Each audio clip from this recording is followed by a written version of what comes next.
Sandra Cisneros.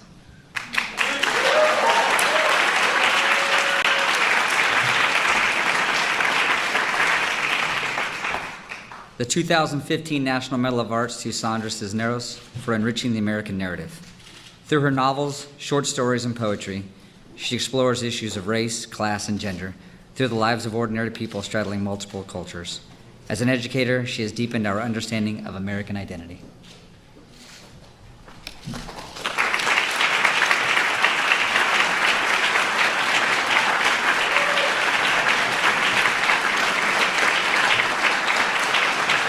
Good afternoon, everyone. You just saw a very special moment. Former President Barack Obama giving the National Medal of Arts to our guest, Sandra Cisneros. So, today we have a very special guest, the author of the famous book, The House on Mango Street. A book that has touched readers all over the world. Let's learn more about the inspiration behind this book and discover some things you might not know. Sandra, it's a great pleasure to have you with us. Before we begin, I'd like to introduce my fellow interviews who will be with us for this special conversation. First, are there Rian Gabriel Braz. Hi, good afternoon everyone. Sandra, it's an honor to be here with you. And also with us, João Loureiro Lima. Good afternoon. I am really excited to learn more about you and your amazing book, Sandra. Let's get started.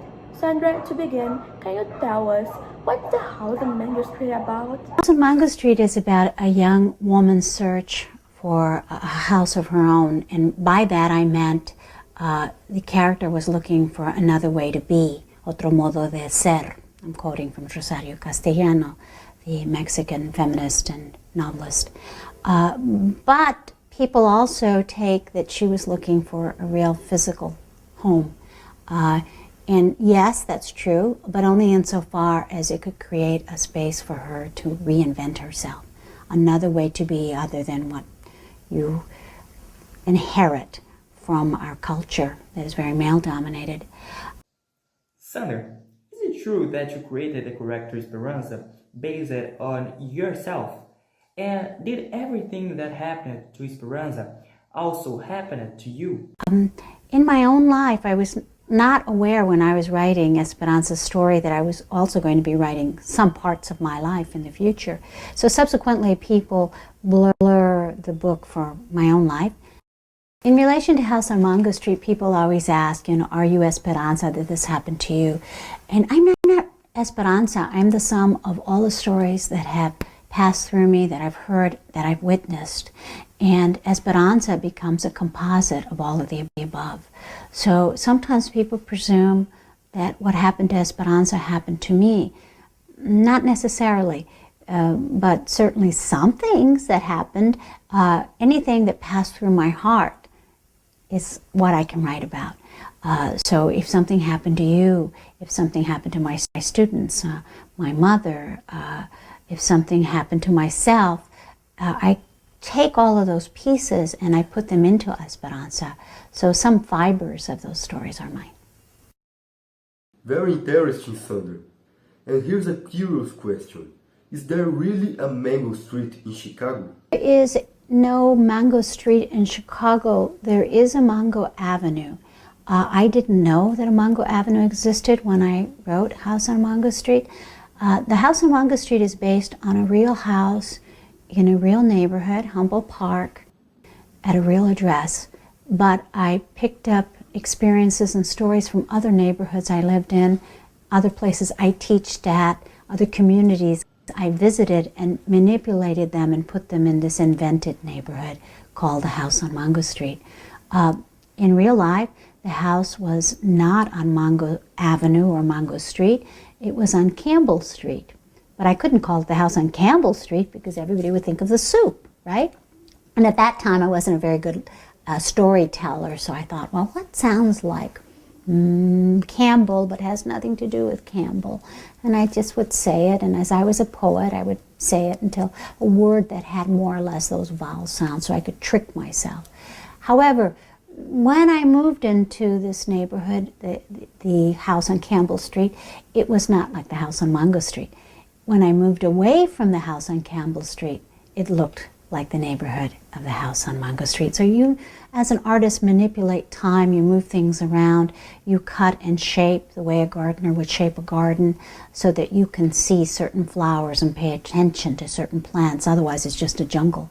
And it's the writer's job to cut away and prune and shape and make order from that jungle so that you can pay attention and see certain colors and patterns. And that's what I did with the real house on Mungo Street from my memory and the invented house on Mungo Street in my fiction. Sandra, in your book, you talk a lot about social aspects, among them mainly sexism. So, do you consider yourself a feminist? I do consider myself a feminist, and why wouldn't I? You know, I am always startled when people say, oh, I'm not a feminist. I think, well, you must be misinformed if you don't know what a feminist is. You know, I just think it's a wonderful thing that I try to explain it as people who are concerned about the rights of human beings. It's about being concerned about the rights of human beings and the weakest part of humanity. That's what a feminist is about seeking and protecting the rights of the weakest parts of humanity. And my feminism is very much concerned with migrants and women and children, and those are boys and girls, so and animals and plants. And I think everybody, men or women, would want to be a feminist, no? That's the way I see it. Sandra, as we saw at the beginning, you have won many awards in your career, like the National Medal of Arts. And why do you think the House of Mango Street became so famous and impactful for everyone? What attracts people to the house on Mungo Street, I think, and I'm only going to guess because I'm not them, but I think that it speaks to young people's isolation, loneliness, and longing. I think adolescence is a period of great solitude and a period when you don't know where you're going to go, what choices you want to make, and you don't really have the menu in front of you. Nobody kind of gives you a menu of what possibilities are there. You basically have to invent it as you go, and you don't know who you're going to become yet. So you're looking around for models, as Esperanza is. She's looking at other women around her saying, I don't want to go that way, I'm not going that way. But where do I go and where do I fit in, and how do I make myself into the person I want to be if I don't see that person I want to be? I think that that's true for young people of any culture in their teens, when one day they still feel like a kid and the next day, you know, you've got the responsibilities of the adult. So I think that House on Mungo Street speaks to people who are living in that amphibious zone of childhood and adulthood and feeling very frightened being there and very lonely. And I think that's why it speaks to young people. Sandra, what advice would you give to a young woman on how to build a career? I'd say that the advice I'd give to a young woman is she has to be chingona. You know, she has to be a fucker. And you can bleep me out, but you know, you really have to use all your energy and your anger, which, you know, we're told as women, oh, be nice. No, you have to be a fucker. And you know, you have to use that in a way, in a good way of like not using it against yourself. You have to say, I'm mad as hell. There's no book written about my neighborhood. I'm gonna do it. Use that something negative to a positive result. Don't shoot yourself in the foot. Yeah, that was so beautiful, Sandra. We really appreciate you sharing your stories and inspiration with us. It's been an honor to have you here today. Any more words for us? I don't know why my book is still selling, but I'm glad it is. It's my oldest child.